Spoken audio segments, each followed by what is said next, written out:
6 बजे तक प्रभावी रहेगा। इस दौरान पहले से लागू सभी प्रतिबंध लगातार जारी रहेंगे। सीएम हेमंत सोरेन की अध्यक्षता में मंगलवार देर शाम आपदा प्रबंधन प्राधिकार की बैठक में यह फैसला लिया गया है। राज्य में लागू अभी लॉकडाउन 27 मई की सुबह 6 बजे समाप्त हो रहा था। बैठक में फैसला लिया गया कि ई पास की अनिवार्यता अभी भी जारी रहेगी, लेकिन सरकारी कर्मियों, मीडिया कर्मियों और बड़ी कंपनियों या फैक्ट्रियों में काम करने वालों का ड्यूटी पास मान्य होगा। सीएम को आपदा प्रबंधन विभाग के सचिव डॉक्टर अमिताभ कौशल ने चक्रवातीय तूफान यास ने बताया, उसके बारे में बताया कि मौसम विभाग ने जो पूर्व अनुमान जारी किया है उसके मुताबिक ये तूफान ओडिशा के तटीय इलाके से टकराएगा। इसका असर झारखंड में भी देखने को मिल सकता है।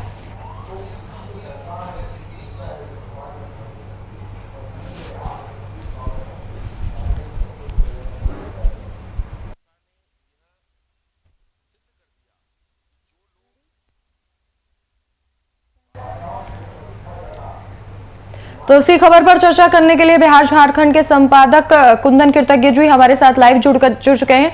कुंदन जी, जिस तरीके से लगातार चर्चा की जा रही थी और लगातार देखा जा रहा था कि झारखंड में संक्रमण की दर कम होती जा रही है और लगातार हेमंत सोरेन सरकार लॉकडाउन को बढ़ाती जा रही थी। एक बार फिर से लॉकडाउन को बढ़ाया गया है, लेकिन इस बार कुछ अनिवार्यताओं को समाप्त कर दिया गया है, जैसे कि सरकारी कर्मियों और मीडिया कर्मियों के लिए अब जो ड्यूटी पास होगा वो मान्य होगा। देखिए पश्चिम बंगाल की खाड़ी में जो चक्रवाती तूफान यास उठा है और उसके झारखंड के कई जिलों में प्रभाव पड़ने की आशंका जताई जा रही है, जिसमें सरायकेला, खरसावां, खूंटी, गुमला, सिमडेगा, चाईबासा ऐसे जिले हैं। इन तमाम आशंकाओं को लेकर इसके यास तूफान की राहत और बचाव, इन तमाम चीजों को लेकर कल आपदा प्रबंधन प्राधिकार की बैठक की गई थी और मुख्यमंत्री हेमंत सोरेन की अध्यक्षता में बैठक को अंजाम दिया गया था। इस बैठक में कोरोना संक्रमण को लेकर जो राज्य में मिनी लॉकडाउन स्वास्थ्य सुरक्षा सप्ताह चल रहा है उसको लेकर भी चर्चा की गई और जिस तरीके से संक्रमण की जो रफ्तार है उस रफ्तार के मद्देनजर राज्य सरकार ने फैसला लिया है कि 3 जून की सुबह तक अब स्वास्थ्य सुरक्षा सप्ताह लागू रखा जाएगा और जितनी पाबंदियां पिछले 16 तारीख की सुबह तक जारी थी, 16 तारीख की सुबह जो चौथे चरण में जिन पाबंदियों को लगाया गया था जी, ई पास की अनिवार्यता कर दी गई थी, इन तमाम पाबंदियों को जारी रखा जाएगा। केवल कुछ पिछले अनुभव का लाभ लेते हुए कुछ सेक्टर्स को इन ई पास की सुविधा से छूट दिया गया है, जिसमें सरकारी कर्मचारियों की बात कर ले, राज्य कर्मियों की बात कर ले, मीडिया कर्मी, क्योंकि मीडिया कर्मियों को भी पिछले बार 16 तारीख से ई पास की अनिवार्यता की गई थी, लेकिन इन तमाम चीजों का विरोध होने के बाद मीडिया कर्मियों को ई पास की अनिवार्यता से हटा दिया गया है। साथ ही सरकारी दफ्तरों में संयुक्त सचिव स्तर के अधिकारियों की उपस्थिति को अनिवार्य कर दिया गया है। बाकी नीचे स्तर के जितने भी कर्मचारी हैं उनकी 33% उपस्थिति रहेगी। बाकी रोटेशन में वहां पर काम होगा, रोस्टर सिस्टम के आधार पर। और साथ ही साथ आपको बता दें कि जो 3 जून की सुबह 6 बजे तक इस पूरी व्यवस्था को लागू किया गया है। सीमाएं राज्य की यथावत सील रहेगी।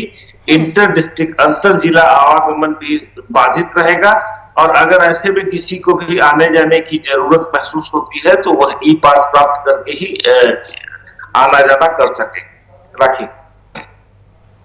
बिल्कुल कुंदन जी, लेकिन वही सवाल ये भी है, जिस तरीके से चक्रवाती तूफान यास को लेकर खबर आ रही है कि झारखंड में इसका असर देखने को मिलेगा, इसको लेकर सरकार ने फिलहाल क्या कुछ तैयारियां की हैं?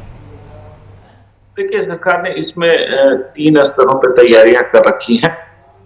सबसे पहले तो जिन जिलों में संभावना है कि 90 किलोमीटर से 120 किलोमीटर प्रति घंटे की रफ्तार से तूफानी हवाएं चलेंगी, उन जिले की तैयारियों के लिए बिजली विभाग, पेयजल आपूर्ति विभाग, इन तमाम विभाग के अधिकारियों की छुट्टियों को रद्द कर दिया गया है। वैसे पूरे झारखंड के बिजली विभाग के अधिकारी और कर्मचारियों की छुट्टियों को रद्द करके उन्हें अपने कार्यालय में मौजूद रहने का निर्देश जारी किया गया है। इसके अलावा आपको बता दें कि चूंकि बहुत सारे अस्पतालों में कोरोना संक्रमित मरीजों का इलाज चल रहा है, तो सरकार ने इस बात के लिए भी निर्देश दिया है कि इन अस्पतालों में बिजली व्यवस्था सुचारू रूप से दुरुस्त रहनी चाहिए, ऑक्सीजन की सप्लाई में कहीं से किसी प्रकार की कोई समस्या नहीं आनी चाहिए और साथ ही साथ आवागमन बाधित नहीं हो, क्योंकि जिस रफ्तार से तूफानी हवाएं चलने की आशंका जताई जा रही है उसमें आवागमन बाधित होने की संभावना है, बिजली के पोल पेड़ के टूटने और गिरने की संभावना है। तो आवागमन बाधित ना हो इसके लिए भी जिला के उपायुक्तों को निर्देश दे दिया गया है ताकि वो रैपिड एक्शन फोर्स या आपदा प्रबंधन के लोगों के जरिए इस पूरे मसले पर नजर बनाए रखें, जिससे कि आवागमन सुचारू रूप से जारी रहे और खास करके मरीजों के लाने ले जाने में किसी प्रकार की असुविधा किसी को भी ना हो, वो चाहे एम्बुलेंस के जरिए बात कर ले या निजी वाहनों के जरिए किसी मरीज को लाने ले जाने की बात हो, उसमें किसी प्रकार की कहीं से कोई असुविधा ना हो। इन तमाम निर्देशों के साथ झारखंड के 24 जिला के उपायुक्तों को निर्देश दे दिया गया है और उन्हें पूरी तरीके से तैयार रहने को कहा गया है। आपदा प्रबंधन के जितने भी आपदा प्रबंधन विभाग के जितने भी लोग हैं उन तमाम लोगों को निर्देशित कर दिया गया है कि जिले पर नजर बनाए रखें, उपायुक्त कार्यालय के साथ समन्वय में रहें और साथ ही साथ जरूरत पड़ने पर वह राज्य नियंत्रण कक्ष से संपर्क स्थापित कर आगे की कार्रवाई का निर्देश प्राप्त कर सकते हैं। राखी। बिल्कुल कुंदन जी, जिस तरीके से यास तूफान अब झारखंड में इसका असर देखने को मिलेगा, कहीं ना कहीं सरकार को तैयारियां और भी ज्यादा पुख्ता करने की जरूरत होगी। हमारे साथ जानकारी साझा करने के लिए आपका बहुत बहुत शुक्रिया।